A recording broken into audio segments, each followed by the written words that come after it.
confirm that we are actually live before we do anything.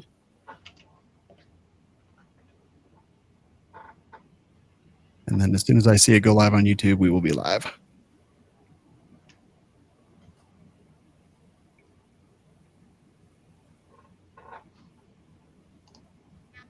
All right, it is live on YouTube. Here we go. Yay.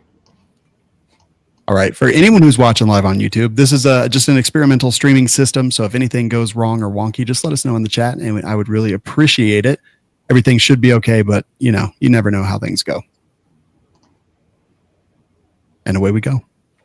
The views and opinions expressed in this podcast are those of the individual co-host and do not reflect the official policy or position of the Firearms Radio Network and or their employers. Viewer discretion is advised. This is especially true on our live shows. Broadcast for shooters, hunters, and gun enthusiasts. This is the Firearms Radio Network. The bandwidth for this episode of This Week in Guns is sponsored by Patriot Patch Company. PatriotPatch.co. Welcome to This Week in Guns. This show is brought to you by the Firearms Radio Network and Patriot Patch Company. And the show offers commentary on the latest firearms industry news, information, and buzz. I'm your host, Sean Heron, and it's my pleasure to introduce our panelists tonight. I called in the big guns. First up, we've got the guy who breaks the toys that you want for a living. It's Curtis from the VSO Gun Channel. What's up, buddy? What's up, everybody? Jazz hands. Nice to see everybody. Glad to have you here. And the next man needs no introduction, nor did he provide me one. It's Tim from the Military Arms Channel. What's up, man? Hey, man. How's it going? It's good to be here, man. Glad to have you both. Thanks for joining. Pretty excited about tonight. Before we do anything else, I just want to talk about the Patriot Patch Company. If you like patches, if you like cool stuff, go join their Patch of the Month Club. It's just like the Columbia DVD service or whatever. You used to give them 12 cents. And then they would send you CDs, and then you never had to pay for them. And then collections would come after you for 6 years. Except you actually do have to pay, but you do get patches in the month every month. PatriotPatch.co is the place to do that. Let's get right into it, guys. From Fox 26 Houston, we get a story about an armed pastor that holds a Tampa church burglary suspect at gunpoint until police arrived. So glass breaks, sensor goes off, the pastor lives nearby, he rolls in, sees the broken glass, sees a guy walking out of one of the offices with a laptop in his hands with his back to him, pulls his gun, holds him at gunpoint until the cops get there. The guy was apparently compliant with all of his orders, but I just kind of wanted to speak just a little bit about what you guys think about this, holding police, doing this kind of thing, holding someone until the police get there, doing this kind of thing. Tim, I'll start with you. Yeah, man. So I guess that really, at my point of view, yeah, you should be able to protect your own property and be able to hold somebody at gunpoint if they're committing a crime, especially a felony. But you'd have to be careful. I know that certain states have different laws. Some states will actually charge you for illegally detaining somebody. So it could go either way. So I'd be acutely aware of my local state laws.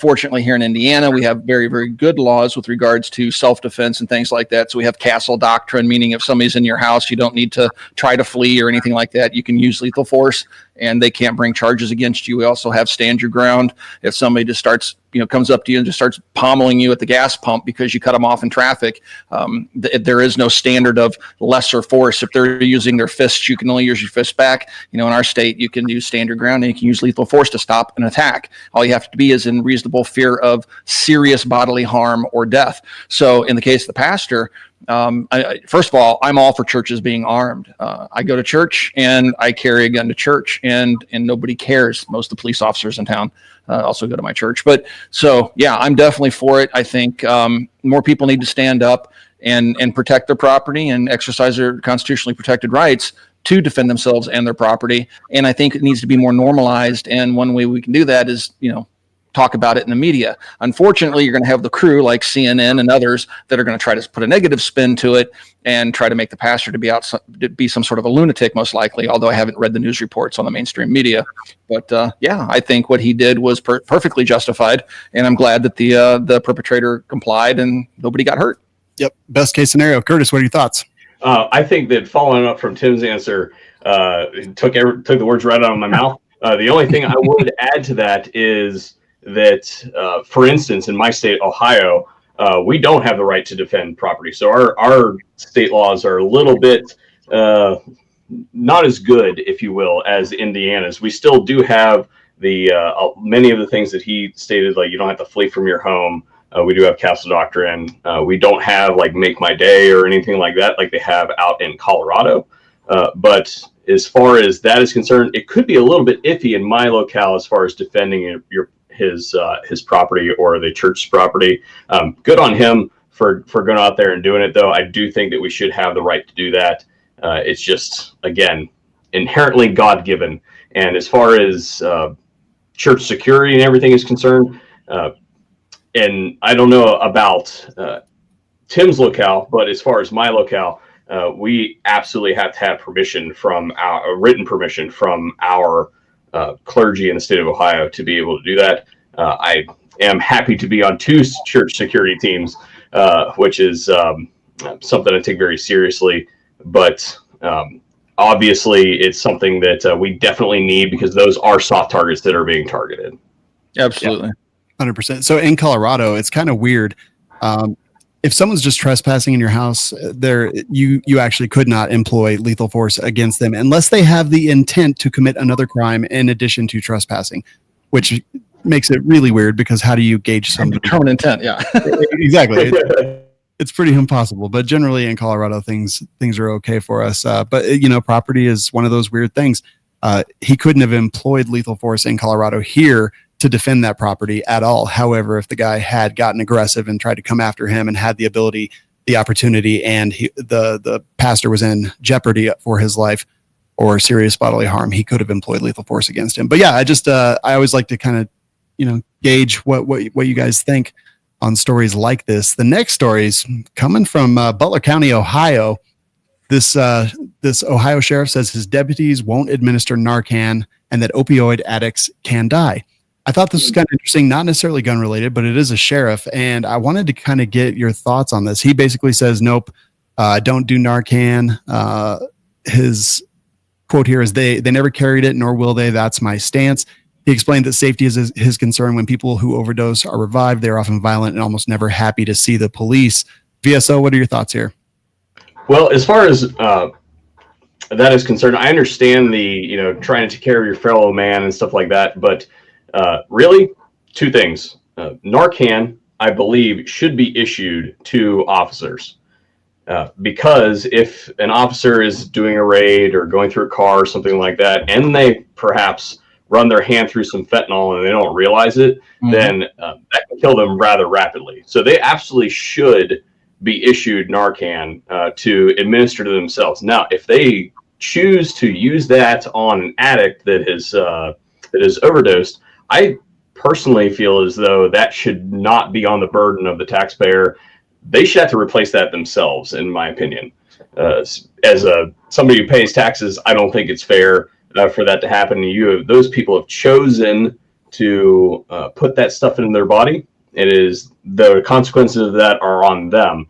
I think that one of the fundamental problems in this country is that we feel as though the government should step in and take care of our poor decisions, and that is the mindset that has resulted in so many problems across the nation.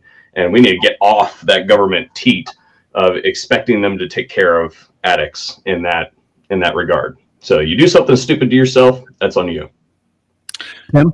I think boy, Curtis brought up a great point. I was kind of ignorant about fentanyl until I was on a ride along with a buddy of mine who's an officer in Gary, Indiana. And when we were in the briefing room, we were looking at a chart of all the street drugs. And I'm kind of, stupid when it comes to current street drugs.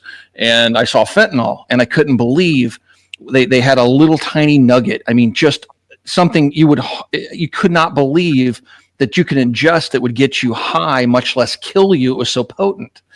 And his name is Tim as well. And he's like, this is a real problem right now. They're cutting this stuff into heroin. They're selling it directly. You don't know what the dosage is, but to your point, absolutely for officer safety, they should have fentanyl available to them, issued to them, simply because it can be absorbed through the skin. And there's nicotine, lots of drugs can be absorbed through the skin. Narcan should be something that's readily available. It's not horribly expensive, I don't believe, and it absolutely should be part of every officer's kit. Now, when it comes to people that are overdosing, I don't know if it's available. If I were an officer and somebody was dying and I had Narcan, I would absolutely administer it. I'm not going to sit there and watch somebody die just because they choose to make bad decisions. And I can render assistance. And I can handcuff them before I Narcan them if they don't want to see me and they're going to get violent when they wake up. You know, you can take precautions for that as well. But there's another side to it, perhaps, that this chief law enforcement officer is concerned with, and that's the liability of it. Right. So police officers are not medics. Now, I know when an ambulance shows up, they're going to have Narcan. Police officers aren't medics, and they're there to enforce laws and to arrest, suspects and do things like that, write reports. They're not medical personnel. So perhaps that's the angle this chief law enforcement officer is coming from. But I also agree with there's a certain amount of personal accountability that we all must have. Right. I'm so sick of the current political climate where everything is somebody else's fault. If I overdose on drugs, it's the government's fault for not stopping me. It's the government's fault for this. It's the government's fault for that. No, I'm all small government, and I'm all for personal responsibility. So I can see both sides of the argument. All I know is if I was an officer and I had Narcan, I would definitely administer it to somebody that was overdosing. And maybe there's other factors at play, again, that would cause this chief to make that decision for his officers. Very well said, guys. Next story, Florida homeowner with AR-15 kills 2 of 4 armed home intruders. This comes to us from Breitbart.com, our friend AWR Hawkins. And that is exactly the headline. They busted in. He grabbed his AR-15. He rendered 2 of them no longer alive. The other 2 were arrested and taken. It does look like he was injured, but he is expected to survive with no problem. They say that it never happens. They say that AR-15s are not for home defense and things like that. We know otherwise, but yeah. Mac, your thoughts? So this isn't the first time. I'm sure you guys have all seen the video from several years ago where guys pulled up into a guy's driveway and they ran into his house. You hear gunfire. They immediately, why is it bad guys always come out of their shoes when they get shot? But anyway, they go running out of the building, out of the house, and this guy had an AR-15 and he was shooting at them.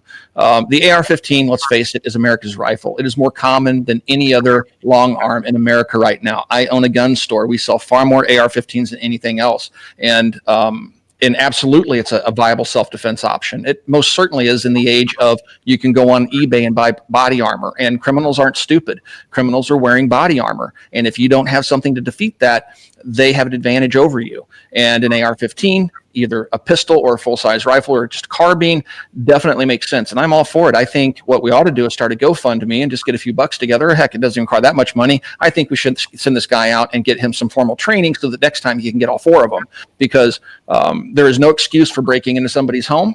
And I have no sympathy for a criminal that breaks into somebody's house and they die as a result of that. If you don't want to win stupid prizes, don't play stupid games. Curtis. Right tool for the job. Everything that Tim said, but then I would also add that the statistics are fairly clear on this, that usually when you look at it, home invasions often involve multiple attackers. And, that handgun accuracy with handgun and all that sort of stuff, we have a saying, and that is people who shot with handguns die later. People shot with shotguns and rifles, DRT, or die right there. And this is, again, the right tool for the job. Multiple attackers. You want to go into that lethal force confrontation on unequal footing, in that you have supremacy in the situation. I'm not going to reach for my pistol if I've got this short-barreled rifle sitting right next to me right here with a bound mag on it. Thank you very much. So. Absolutely, I agree with Tim. Let's put some money together. Send that dude to a training course somewhere. I'm sure that we can come up with a consensus on where we should send him on that. There's lots of good schools out there, and maybe be able to get something pro bono. Some of our friends in the training community probably step forward and do that. But probably, yeah, I agree, man. I think that the AR-15 is definitely the right tool for the job for many, many things, and especially for those that live in the country. You handguns nice. The only reason we carry handguns is because it's not practical to carry a rifle. The only reason I'm not carrying a rifle is because I can't get it in my gym shorts. Okay. Exactly, right. And what we were always taught is your handgun gets you to your rifle. Good stuff. Next story from Indiana. It says, "Yep." I'm looking right at it. I was like, I don't know where this is going to go. I know, man. Why my state? Go ahead. They're charged with building machine guns for ISIS. So these two brothers, they decided that they want to support the Islamic State of Iraq and Al-Sham or ISIS, and they're getting in. They're going to go to federal jail for it. But basically, in June of 2018, one of the brothers came up with this grand scheme that he was going to deliver guns to a convicted felon. But that guy was actually cooperating with the FBI. So he got his brother involved, and they started making some, it looks like unserialized firearms parts online. I don't want to put any words into it, so I'll leave it at that right there. Then they ended up building one fully automatic rifle, which they provided to the FBI informant. And then they made 5 untraceable fully automatic 223 rifles from custom parts purchased online and gave them to the informant as well. Well, then clearly the FBI showed up, took him into custody. They're going to face it says a maximum of 10 years on each firearms charge and a maximum of 20 years for the attempt to provide the guns to a terrorist organization. They're going to jail for a long time. Tim, it's your home. I'll start with you. At that point, I view those two gentlemen, I use the term loosely, as enemy combatants, and they should be treated as such. And it's, I try to tell people all the time, I mean, where I live, people really aren't paying much attention to the fact that we can become targets here, even in Indiana. It's a fairly rural area. Most of the state is fairly rural, but we do have population centers. Obviously, Indianapolis is a big population center, but most of the state's farmland, and it's a lot like Ohio, where Curtis is. And I mean, we can be victims of terrorist attacks right here. And if you ask me, and I don't want to give terrorists any ideas. That's why I'm reluctant to talk about things. But if they truly want to strike fear in the heart of Americans, you don't necessarily have to hit the biggest cities all the time. Go hit a small town, and that will really rattle America to its core. And I try to tell people that and be prepared for it. I mean, I go so far as to, we're in social media. We've gotten our fair share of death threats and whatnot, and I'm cautious, right? So when I go into a restaurant, when I go to sit down, I always move farthest way I can from the door, and I always sit with my back to the wall, trying to face the entrances, so I have time to react should something go wrong. Chances of something going wrong, minuscule, probably never happen. But I always want to take that precaution. So these clowns building weapons for ISIS, obviously they had ill intent, and who knows where those weapons may have been used. Thankfully, an informant was the recipient of those weapons. But they should burn. They should. 10 years ain't enough for that. I mean, that's just the NFA, which I don't agree with. Their actions is what I disagree with, and they should be, sent to Gitmo. I like it, Curtis. I would take it a step further and say that if they're does the article say whether they're United States citizens or not? I'll double check while I'm you looking right now. Yeah, if they're United States citizens and they're aiding and abetting the enemy, then that would make them like the literal definition of traitors. And I believe that You can be executed. Yeah, that's the only thing that you can still be hung for, I believe. I think the last time that happened was in World War II, though. Yeah. But I would say exactly what you said. Like, if I could just, it's not exactly related, but for instance, Parkland, the shooting in Parkland. I've been to Parkland. I have a friend that had 2 girls in that school, and it is not unlike rural Ohio, rural Indiana. It can happen in these places, and look what that has done to our country. So I again, no quarter on those motherfuckers. Yeah. So, I mean, looking at the pictures, they just look like normal American kids. It doesn't say anything about anything I can catch here about their actual citizenship. But they do have a picture here where they have AKs, ARs, a ton of receivers, several handguns. I mean, and there's quite a few long guns in the background and pictures. I mean, they had a lot of stuff. And if their intent was to give that to folks that were going to carry out terrorist attacks in the United States, I don't think they should ever see the light of day again. Nope. They should either go to Gitmo or have the choice of that, or just, being taken off somewhere into a ditch and being shot quietly and forgotten about. 100% agree. All right, guys, I know you've all seen this video. Amped up Coast Guard officer stops drug-filled submarine as it moves through the water. So let me paint a picture for you. So it's a Coast Guard boat, and it's literally driving, and you can see some water disturbed up on off the right-hand side of the boat. I don't know, port or starboard or whatever. But anyway, and then one of them boards it. It's the sub is like kind of sticking up a little bit out of the water, and he's yelling "disembarco," I think. And he hops on this thing, and he is pounding with all of his might in full tactical kit, screaming "disembarco" on the top of the submarine. Everyone's seen it. VSO, lay it on us. The only thing that could have made it more epic is if he would have grabbed that dude by the hair or the scruff of the neck or something and just like launched him out of the top of the submarine. It was awesome. Okay. So the Coast Guard gets a lot of, my family's mostly Navy. The Coast Guard gets a lot of crap, okay, about, not being a branch of the military, all that sort of stuff. Let me tell you what, that proves otherwise right there. That dude did it and did it good. He did. And they opened the hatch, and it turns out that they found 17,000 pounds of cocaine that's worth $232 million. That guy is a baller. Tim, what do you think? Wow, man. I want to kind of echo what Curtis said. The Coast Guard is oftentimes mocked in military circles, and it really bothers me. I mean, there's always good ribbing that goes on between the military branches, right? So in the Marines, you'd give the Navy a hard time. Everybody gives the Air Force a hard time. But let's face it, these guys put their lives on the line. I don't care what branch you're in. And the Coast Guard does some amazing stuff outside of, going after narco subs, which that was an incredible visual. I mean, that dude, Curtis said he would like to see the guy yanked out by the tuft of his hair. I think it'd be better, kind of go back to Fury, the movie, kind of like just rip that hatch open, chuck in a frag, and close it and disembark. Boom! Disembarco. But go ahead. In reality, if we had more stones, if we went back to World War II era, we would have just depth charged the thing and called it a day. But unfortunately, could you imagine if that made it on the news? If you wanted to really fix narco sub shipping, that's what you would do. You'd only have to do one or two of them, and it'd be over. Yeah, they'd quit real quick, wouldn't they? But yeah, bad idea. I love the Coast Guard, and if outside of the sub. If you watch what those guys do when ships are in distress, they'll get in those helicopters, they'll go out and weather. Most normal people, everything inside of them would say, I am not going to fly in this type of weather in a helicopter, yet they'll get in there and they'll go out there and risk their lives to help people.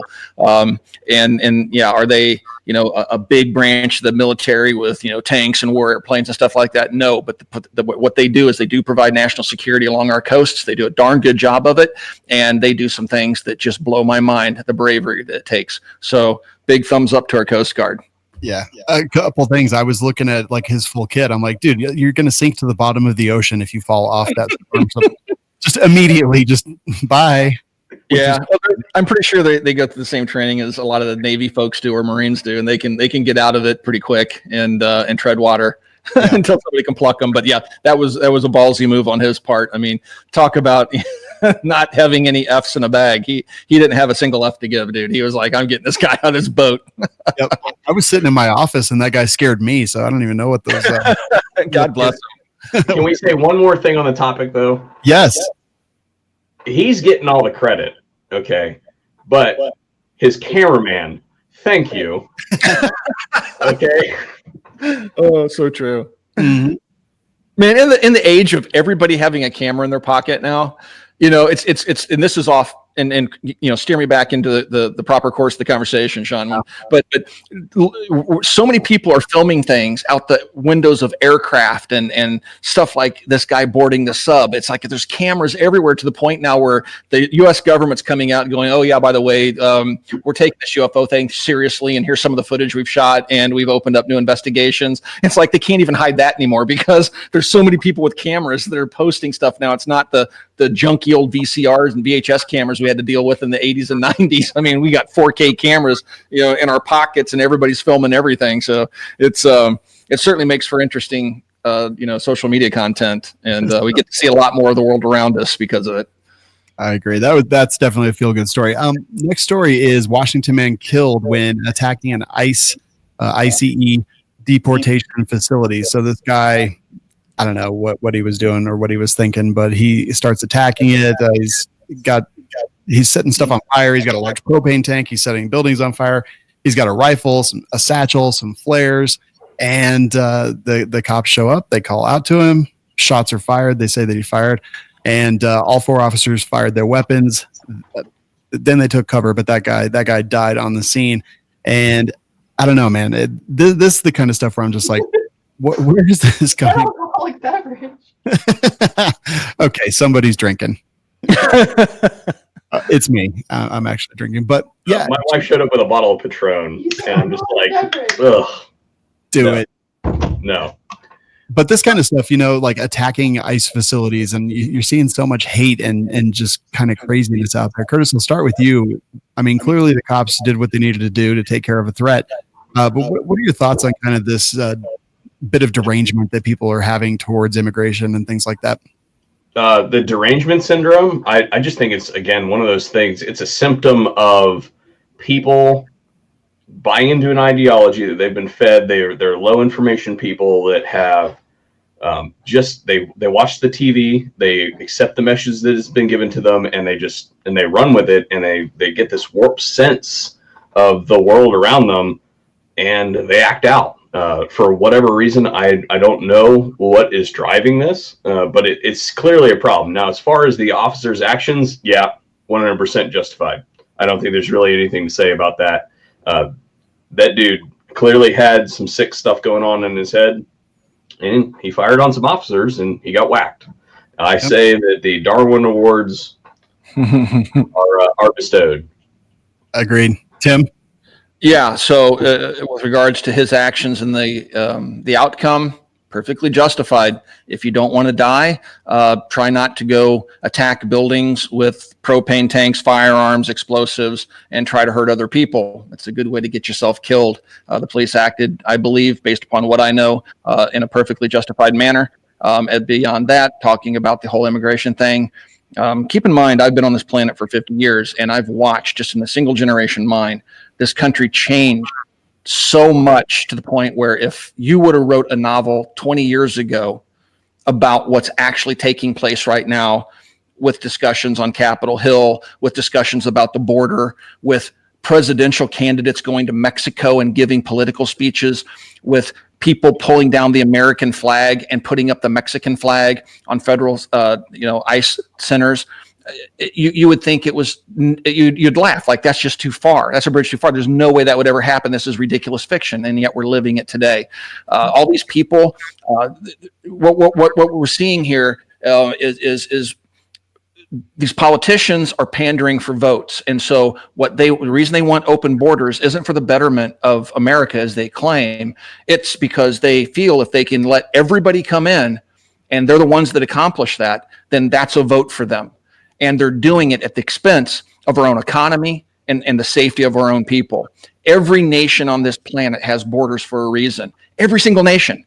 And to say that we don't need borders and we don't need border enforcement is asinine. Just name one other country, one other first world country that has no borders that they maintain or control.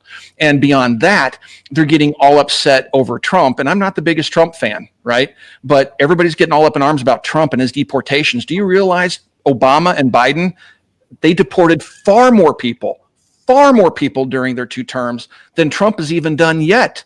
And yet it wasn't a problem then, but now it's a problem. They're politicizing it for political gain. And I'm tired of them risking the very safety and fabric of our nation for votes. Yes, we need borders. Yes, we need border security. And if these people want to claim political asylum, they need to come through a port of entry and do so using the established legal methods. And so when you have people out there like AOC saying that we're setting up concentration camps, that's offensive to Jewish people that are still alive, that still have tattoos on their bodies, that actually endured a concentration camp. If we had concentration camps, why in the hell are these people jumping on trains by the throngs to come to this country? Because they want to be in a concentration camp? No, they know that it's catch and release. All they got to do is show up there, bring somebody else's kid. They go through the rigmarole, and then they're kicked out on the streets. They can disappear, and they never have to do anything else again. They're just here. And so it is not a concentration camp, and they need to stop with that type of rhetoric, because as a whole, what they're advocating for is basically just letting America open up and just, hey, if you want to be here, just come on in. and how we're going to finance and fund that and protect our people at the same time.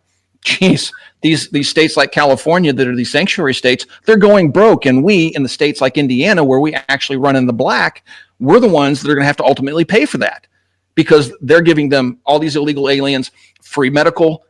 They're giving them education. They're giving them driver's licenses and all sorts of stuff. And then they have the audacity to say that they won't allow federal agents to come in and enforce federal law. It's mind-boggling to me that this is even happening. It just doesn't even seem. The rest of the world has to be laughing at us right now. They just have to be. I don't even know, man. Well said, guys. Next. Two things. Oh, go ahead. 2 things on that. Yes. 2 things. One, there's a video out there that exists of some legit concentration camp survivors, some Auschwitz, I believe, survivors that responded to AOC's statements. Everybody should be aware of that thing. I mean, it's a very, very powerful video. 2, in my state, they ask me every single time I go to the polls for my government issued driver's license to confirm that I am a U.S. citizen. I don't even understand how you vote in an election and not be a U.S. citizen. The concept of voting in a foreign country's election when you're not a citizen of that country, that's the reason this whole system's broken. And that's the reason why they want, like Tim said, want them in, is because if they can continue to import them into those states that allow that sort of stuff or don't have super tightened regulations on their voting, that's how they take over those states. And that's why they continue to import them to places like, I don't know about Indianapolis, Tim, you can speak on that, but I know in Columbus, Ohio, for instance, in Cleveland and Cincinnati, they have started importing foreigners in large quantities to try to basically bolster the vote in those sections of the state, because we really only have like 5 or 6 districts in the state of Ohio that turn blue. Everything else, if you look at the map, it's like one in the corner where we got Cincinnati, which is basically Kentucky anyway. They can have it. Cleveland is basically Michigan. They can have that. And then right there in the center in Columbus. And other than that, we don't really have anything that goes blue. And that's what they're trying to do. They're trying to use those cities to overpower the rural vote around the rest of the state. And I guarantee you, if you look at those population centers, you'll see the same thing in many, many other states. And that is the reason they want to import them. You fix that by making it a requirement that the government issued identification and citizenship status be a requirement for voting. Yeah, I think it's what's being done is, like you said, it's purely for political gain at the expense of our own nation, and it's disgusting that anybody would support that. And it's not a problem that I have with Mexico. I mean, I love Mexico because like Tex-Mex and the Old West, the vaqueros and stuff. I love that era of our history. And on our honeymoon, we went to Mexico. I love Mexico. I love the people. They're very friendly. It's a beautiful country. It has its problems, but it's not about just wanting to keep Mexicans out. That's not it. But they always turn it into an argument of being racist or not. That's ridiculous.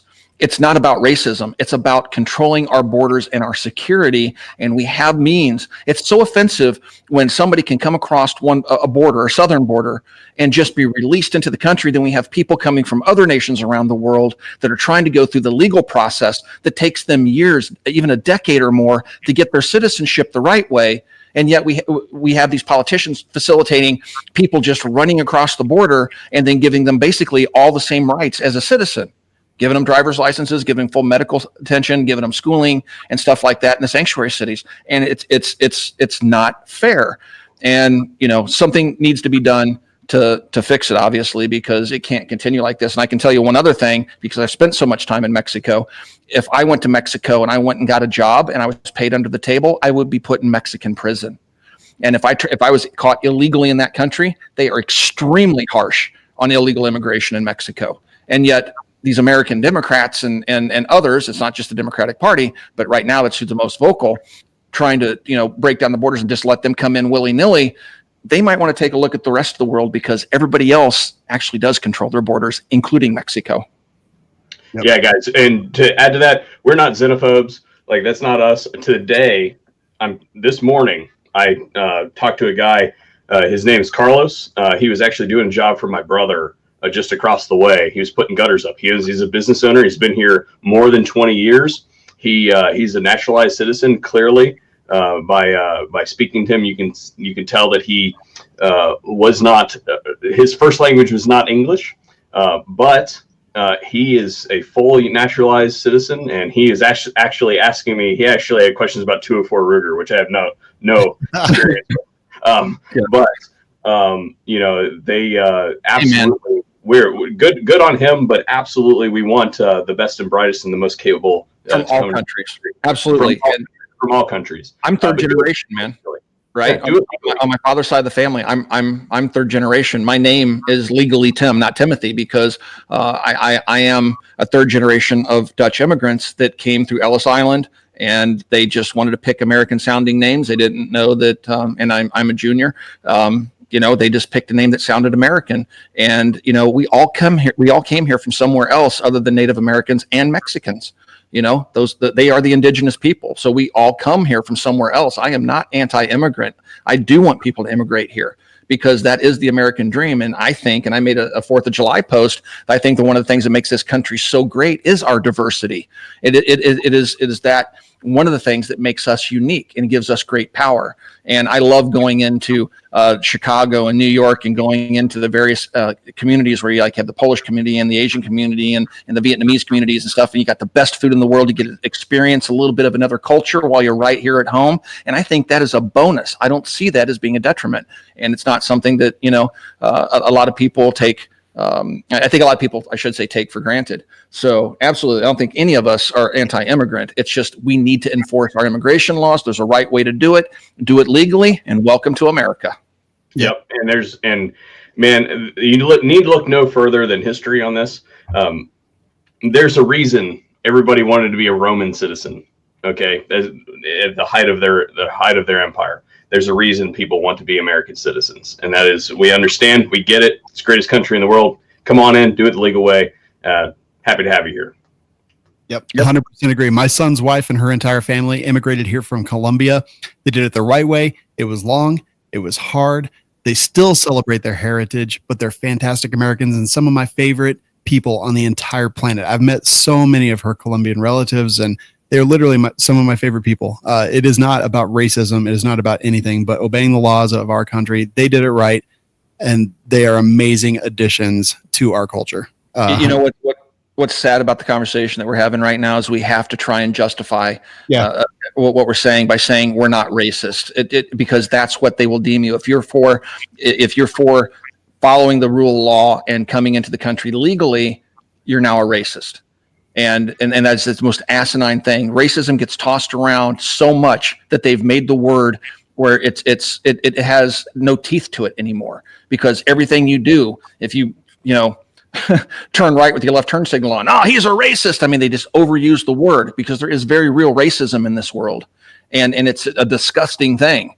And being for legal immigration doesn't qualify as being racist. And it's a shame that the left, the progressives, or whatever you want to call them, get to drive that narrative, and they go out there day in and day out and call everybody that's for laws and adhering to those laws racists or bigots or xenophobes or misogynists or whatever else word they can think of, because that's the only way they can win an argument is by insulting people. Yep.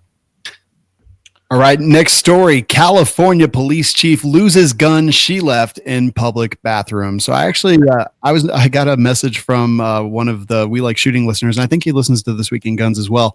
And he said, hey, if you come across this story, here's some facts from my perspective. So sure enough, in the notes tonight, Kenny, our producer, had put the story in, so I wanted to talk about it. So Thursday, July 11th, the San Luis Obispo Police Department received a call from a San Luis Obispo Sheriff's Office telling him they had located the police stolen firearms. So she goes into a bathroom in an El Pollo Loco, leaves it on the toilet paper thing, and it's one of those bathrooms that the small restaurants have. So there's not men's and women's; there's just a communal bathroom. Mm-hmm. Someone else goes in, finds the gun there, puts it in their pocket, and goes. This news article has a lot of really interesting language in it.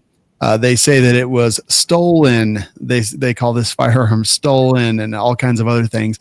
And then eventually it says a man called the sheriff's office, said his brother-in-law was in possession of the firearm and he would bring him to the sheriff's division to return the gun.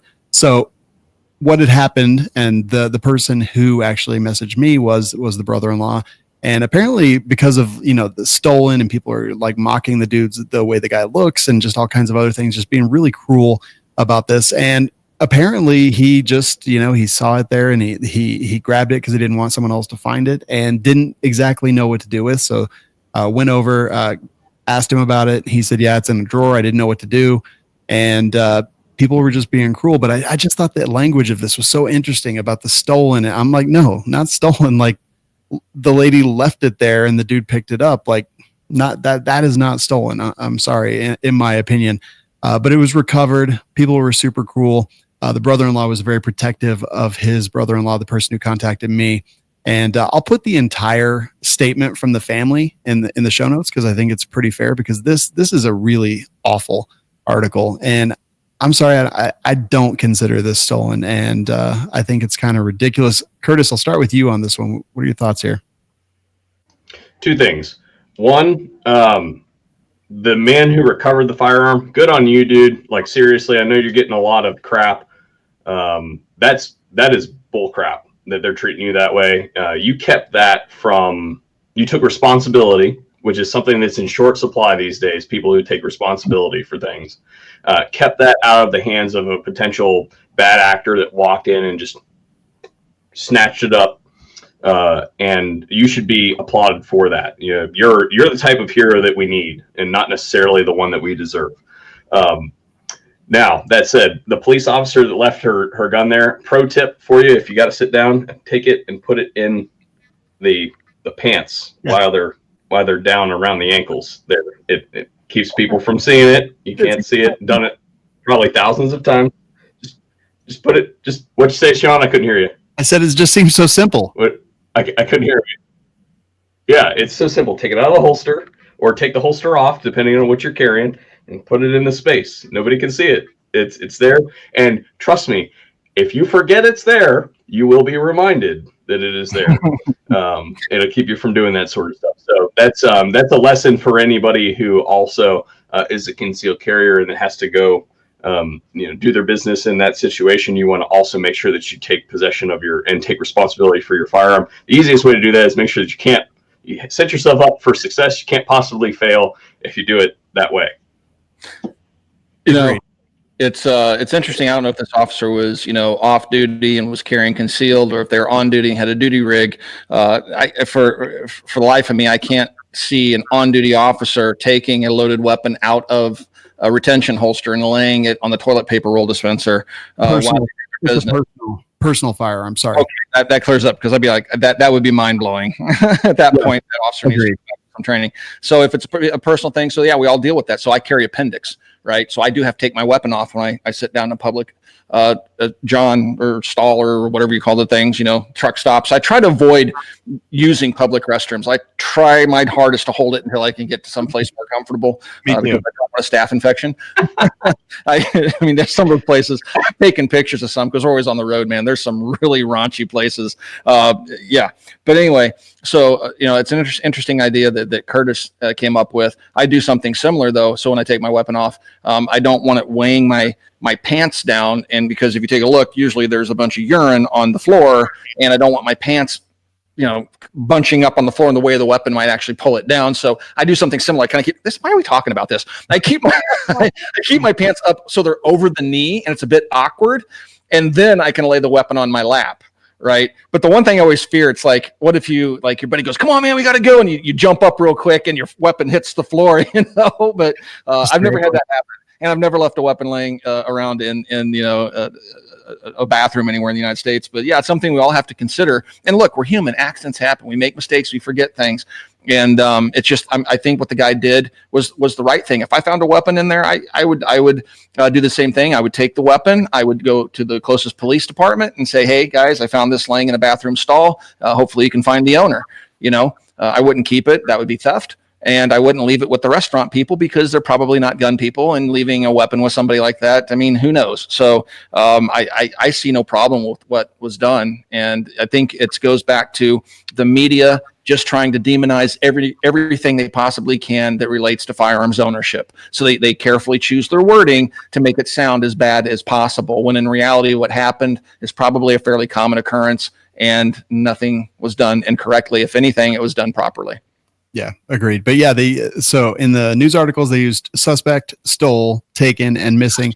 I will say, however, that the brother-in-law said that the law enforcement officers they spoke to were kind and understanding of the situation, and everything was good there. And the next person who went in the bathroom after the person who found the gun was the small child.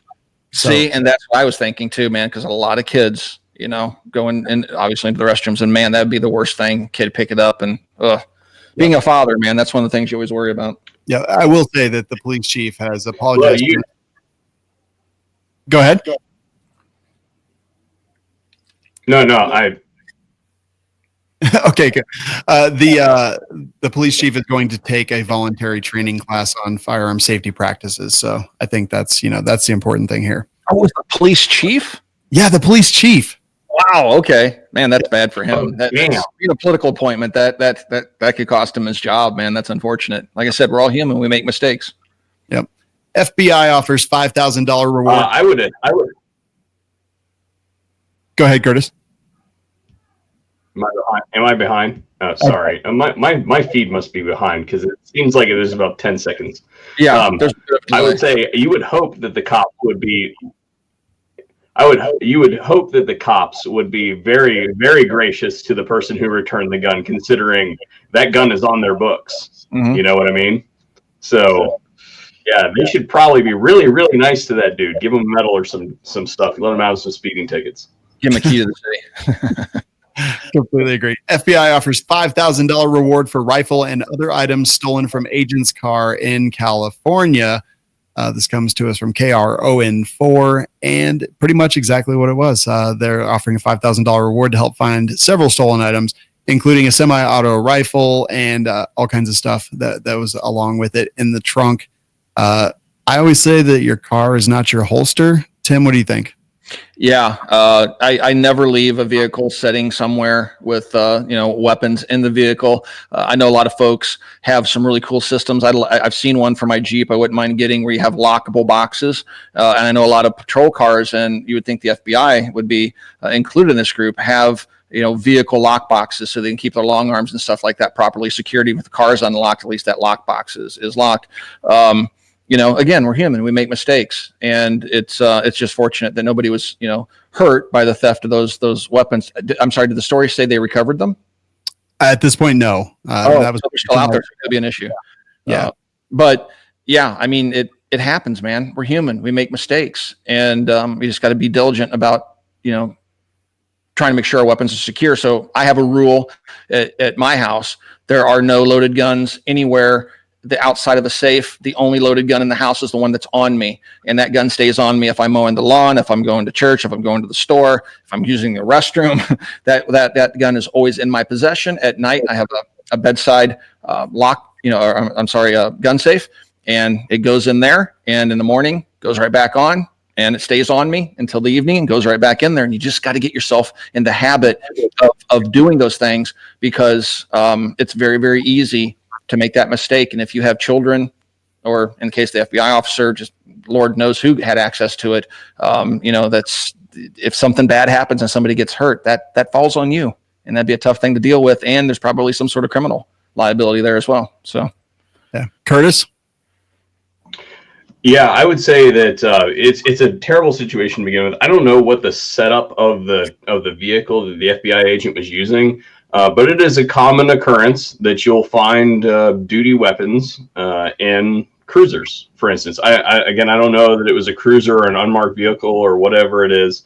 I know our police carry both shotguns and literally full auto rifles in their cruisers. So these are situations where, it may be standard operating procedure to have those in there, but that agency needs to have some kind of retention system for those weapons inside those cruisers, for sure. Again, I don't know that the article says it was a cruiser They should have been better. They should have been more secure than they were. This is a teachable moment for those of us who are under full jurisdiction of their weapons. You don't leave loaded guns in your cars, guys and gals. You just don't do it. Criminals absolutely case places like movie theaters to go out and see people going in, seeing signs and walking back and leaving their guns in their cars. They absolutely do that, smash and grab. It's just a bad practice to leave your gun in your car, whether it's a truck gun, that thing. I don't really believe in the truck gun thing. You shouldn't be leaving firearms on you. I have a truck. I just don't leave it in the truck. Sorry, Tim. I'm sorry, Tim, but it maybe I don't know what that truck does on a regular basis, but parking that gun with an unsecured firearm in the back seat of that car. Oh no, it's secured. Absolutely. Oh yeah, if it's secured, that's different, right? If it's cabled to the floor or something like that, or it has a box or rack or something that secures it, that's one thing. But that's completely different issue than if it's a loaded pistol that's sitting on the floorboards of your car. That's just a bad thing to do, because you want to know how those illegal guns are getting on the streets that people are shooting people with, that then make us all look bad. That's how they're getting there, because people are lifting them out of people's cars. They're smashing the windows, and houses and stuff like that. Yep. Yeah, all of the above. But cars, a lot of times people spend most of their time in three places: their home, their car, and at work. Yep. So those three places, if you're storing guns in your car, then it's just an opportunity, because that vehicle's out in public for somebody to walk by and just lift that thing right out of there. And I know that there's a lot of products out there on the market that are specifically designed to be cheap, so that you can have them in that capacity and you're not really out that much if it does get lifted. I just think that that's a bad practice to do that sort of thing. So leaving a rifle like that definitely is. This is an opportunity for a lesson for your average person. Now, as far as the FBI officer is concerned, man, they should have something. I would expect in the FBI to have a better retention system in place for those weapons inside those cars. Well, they're working on the backflip problem first. Oh my gosh. That was a reference that's about a year old. Yeah, I got it. Yeah. It was a throwback. So next story, man, Toledo, Ohio, security guard pulls a gun on a deputy that refused to disarm. Like, what the hell? All right. Security guard is at this IRS office. Sheriff's deputy decides that he needs to stop by because he has a question about a letter that he received.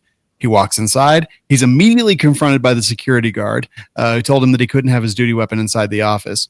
The security guard orders the sheriff's deputy to take his gun out to his vehicle. The deputy says, "I can't disarm while I'm on duty." And then the sheriff's deputy decides to just walk out and just to leave.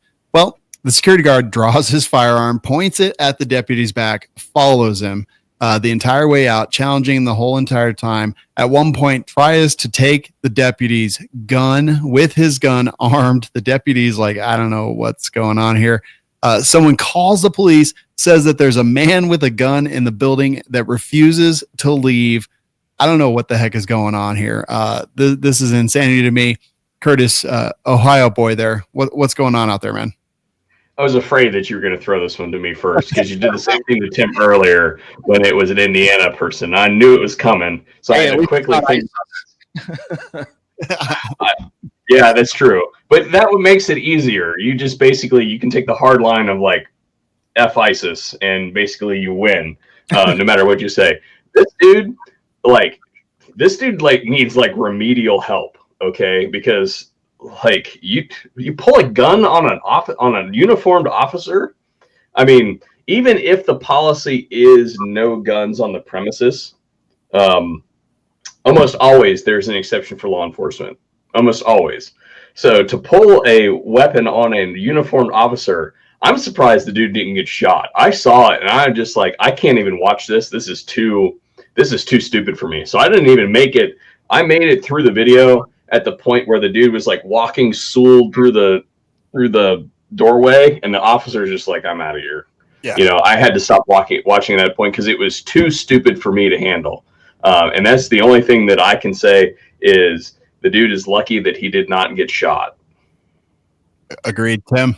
Yeah. So a couple of things I think I want to address with this. So first of all, I don't agree with the concept that police are a special class of citizen. So the IRS, that's a federal building, and there are federal laws prohibiting the carrying of firearms within federal buildings. So if that applies to me, it should also apply to local law enforcement. And if they don't like it, then change the law. But I don't believe police are in a special class. And that's something that's always bothered me, right? I'm just as capable of carrying a firearm in a school as a police officer is. I don't know why this imaginary line on pavement outside, here I'm legal, I cross that line, all of a sudden I'm not legal anymore. So that's just kind of one of those things that's always bothered me. Now, aside from that, the fact that this security guard went outside with his weapon drawn following a uniformed officer. He clearly knows this is a police officer. He's in uniform. He has a car. He's clearly no threat to anybody.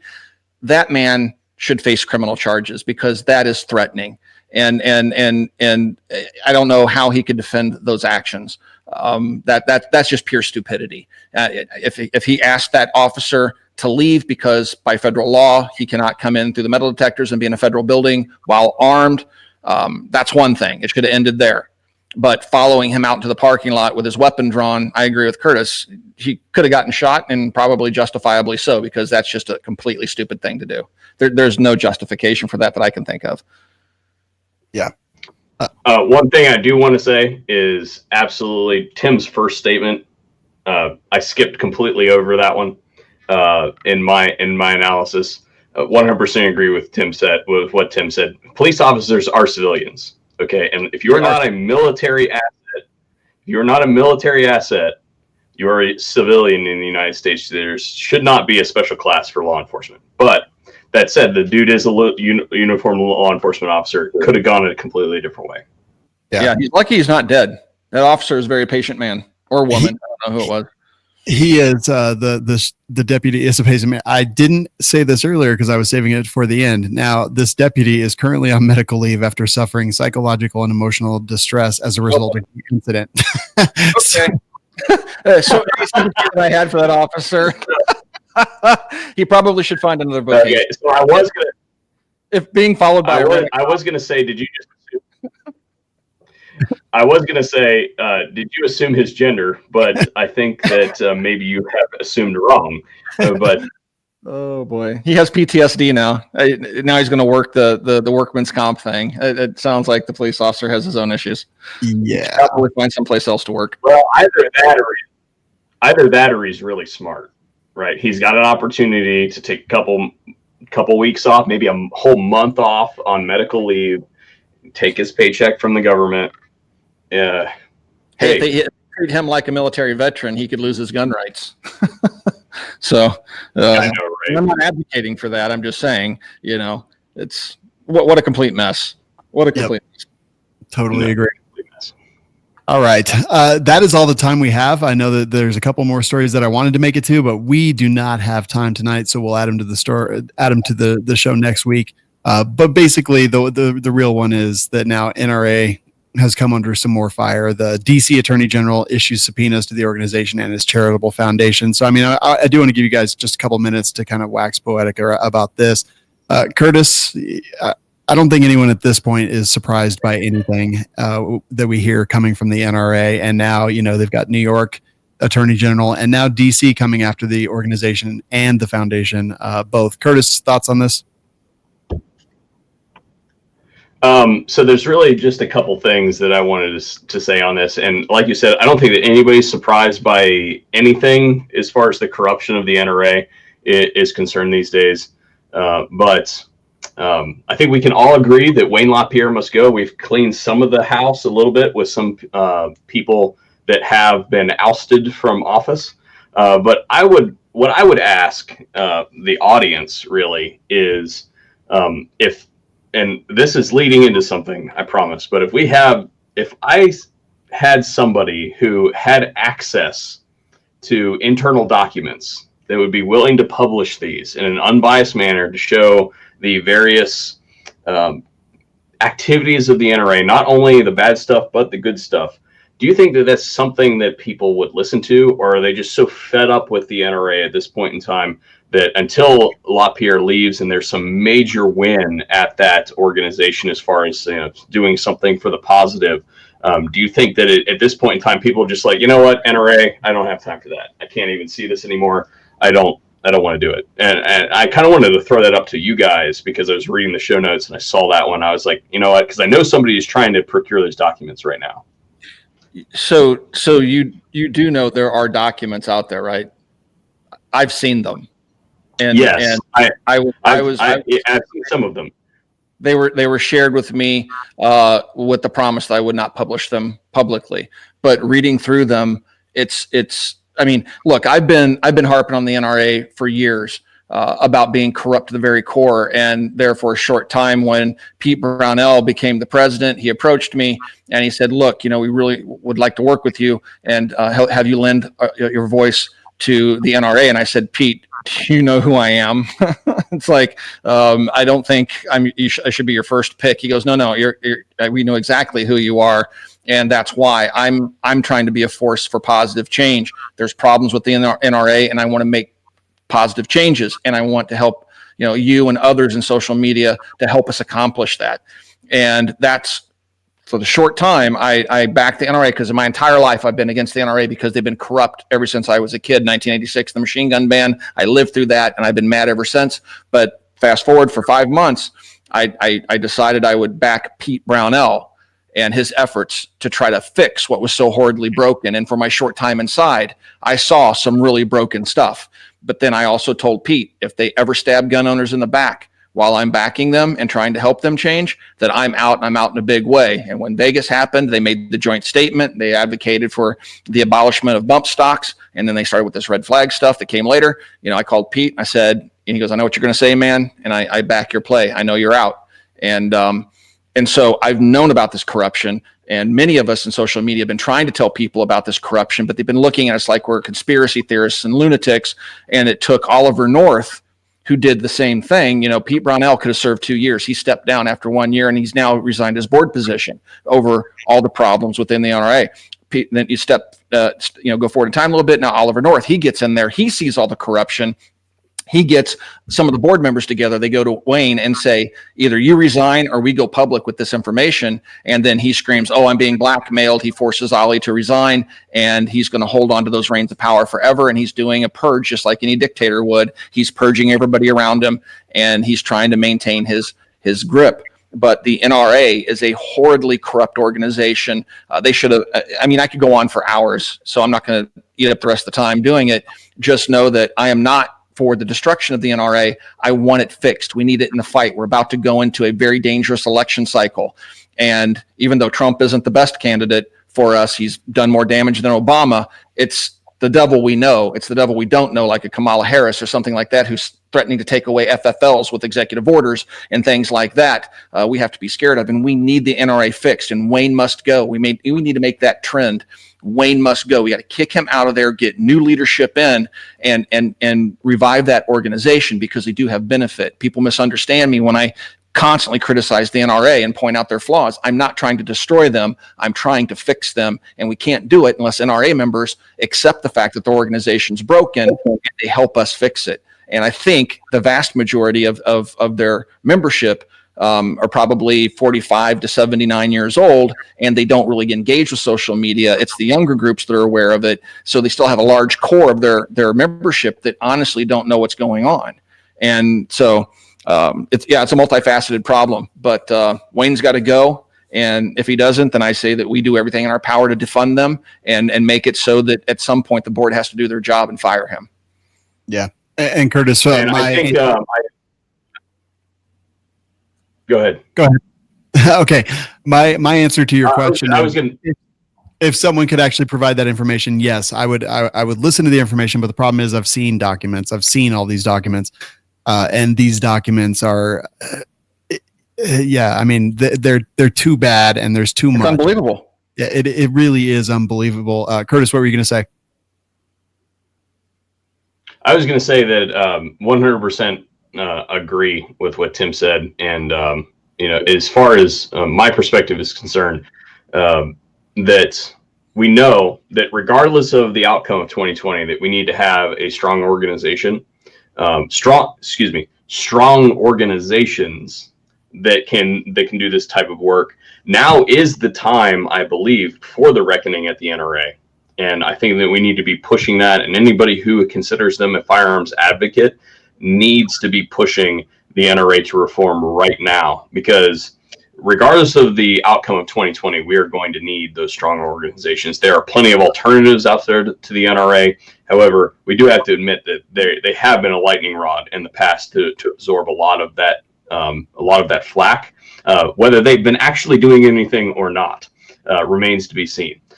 But that is it's very interesting. The reason I brought that up is because somebody asked me what my perspective was, and it's literally verbatim what Tim said, and what you said.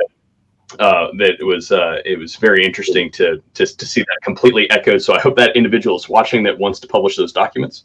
But yeah, I think it's a huge issue. We have your back. Yeah. Right. So yeah, absolutely. If something were to come up legally or whatever, I would most definitely support a Kickstarter GoFundMe for legal defense. I would back that 100%. So same. The one thing I just want to insert here really quick, and I know I get on my soapbox a lot with regards to this, but the anti-gunners strategy here is incrementalism. They're playing a long game where many of our Second Amendment community folks are just focused on right here and now. They're worried about the next gun law, but the anti-gunners are playing a long game. And let me explain how that's being played out. So in 1986, they took machine guns away from us, right? And 2 generations later, when I make a post on Instagram saying repeal the NFA, I have self-proclaimed staunch Second Amendment proponents saying, well, what do you need machine guns for? That's just too dangerous. We shouldn't have those in the hands of people. It's like, I grew up when they were legal. You walk into a hardware store, buy them, and the turnaround time was like 4 weeks to get the paperwork back. And we didn't have running gun battles in the streets. They're using the exact same argument the anti-gunners used to try to stop the concealed carry in all 50 states. And so we're not only battling the true anti-gunners, we're battling the younger generation of gun owners just to convince them that all gun laws are illegal. The Second Amendment is so crystal clear in its wording, shall not be infringed. Nowhere else in the Bill of Rights does it say something so crystal clear, shall not be infringed. None of the amendments are that tersely worded. And that means every single gun law is an infringement and is illegal. And we have to teach the next generation that, so they don't just fight to stop future laws, but dang it, we got to undo the ones that are already out there, because those are gross infringements. The NICS system is a gross infringement. For over 150 years, this country got by just fine without background checks. You can thank the NRA for that. And it's all these incremental gun laws they keep passing, a 4473 form. When my mom was growing up, you could order a gun through the Sears catalog and it was delivered to your house, yet we didn't have massive crime sprees and things like that. But the Gun Control Act 1968 comes along, and now everybody's like, oh yeah, so a 4473 form, a background check, sure, why not? Tell that to the woman that has the angry ex threatening to kill her, who goes in and goes to a background check, gets delayed for 3 days, and she winds up dead before she even has a chance to defend herself. And that has happened more than once. So anyway, I'm sorry. It's just we got to start looking at this factually. All gun control laws are illegal, and many of them are based on true racism that came about after the Civil War. Off my soapbox. And I would add to that it's even, people ask why, for instance, various entities don't go after and challenge those laws that we're talking about, like the NICS background check, and that's because, in my opinion, I feel as though they're complicit in them. They know that they are unconstitutional, and that if they push any harder, that those systems might be ruled unconstitutional, and they don't want to be that politician that got background checks repealed. You see what I'm saying? So yeah, politicians are afraid of it. Absolutely. Yeah, and kudos to the ones that aren't afraid of that sort of stuff. We back you, but ultimately, Thomas Matthews of the world. There's some good ones. Yes, exactly. There's some Crenshaw 2020. Oh man, I love Dan. Yeah. But that's really, and I think that it works on both sides. I think that that's one of the reasons why some of your more anti-gun politicians may not even want to push for further regulation in their districts, because they're afraid that it might bring down the hammer of judicial review on current laws that are on the books. So I think that there's kind of a stalemate that happens on Capitol Hill, where you get a lot of the really dangerous rhetoric surrounding the issues you see from people like either Dianne Feinstein, who's done that sort of stuff her entire career, or you see it from junior senators that really haven't consolidated a whole lot of power, that want to come in and do something like that. Most of your hardcore, been there a long time, they don't want anything to do with a lot of those issues, because I think that they realize that they're playing in the red. A lot of this was done under the guise of the interstate commerce provisions in the Constitution, and it's fully unconstitutional. And then if you start pushing too hard, that it may run back the other way. And I think it's extremely important that we continue to pack the Supreme Court with people that are pro 2A. Yeah, but 100% agree. All right, guys. The box. I tricked everybody. As I was saying, it's our last story. I saw Curtis's notes, and I was like, you know what? Forget it. We'll talk about the NRA. I think it's good, and I love you guys' voices on this topic. So I'm glad we did a little bit. But before we go anywhere, I want to hear where people can find you, what you've been up to, all that good stuff. Curtis, I'll start with you.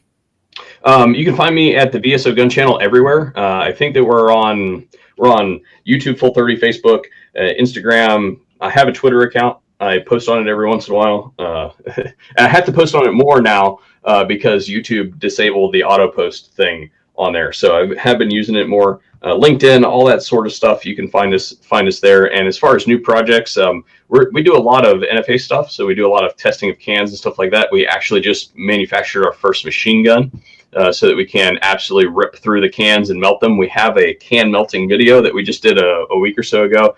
And actually, the next project, I'm going to go ahead and tease everybody. When will this show publish? This show publishes tomorrow, I believe. Tomorrow. Okay, cool.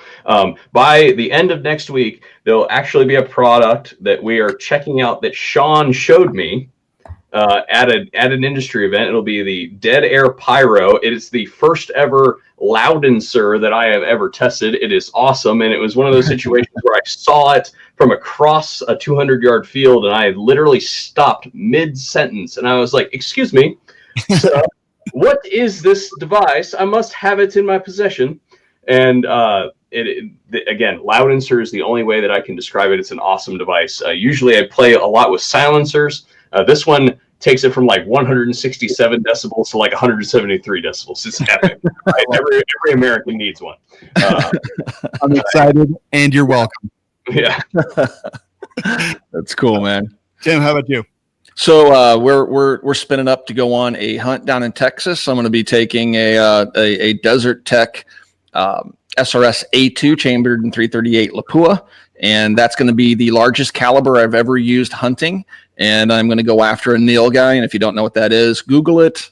It's Nilgai. It's an Indian antelope, and it's one of the tastiest critters ever put on this earth. And so we're getting all spun up, ready to go do that.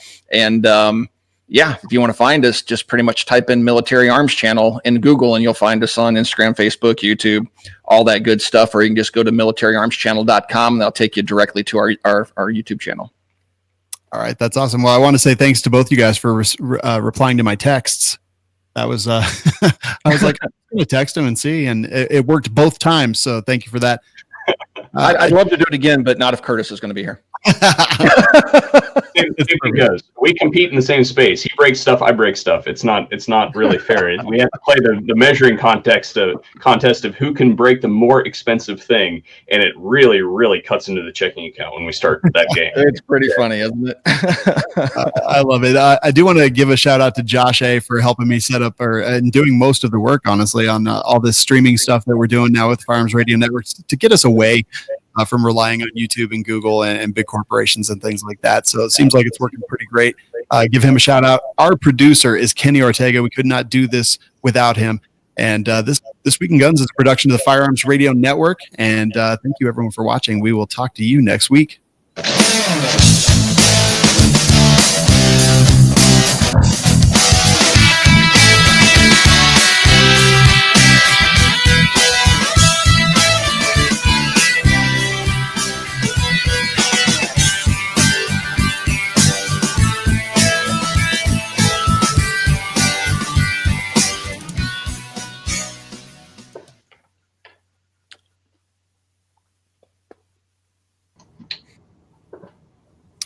I don't know if we're off the air. Hold on one sec. YouTube just gave me an error. Of course. Why wouldn't? Sex. Perfect.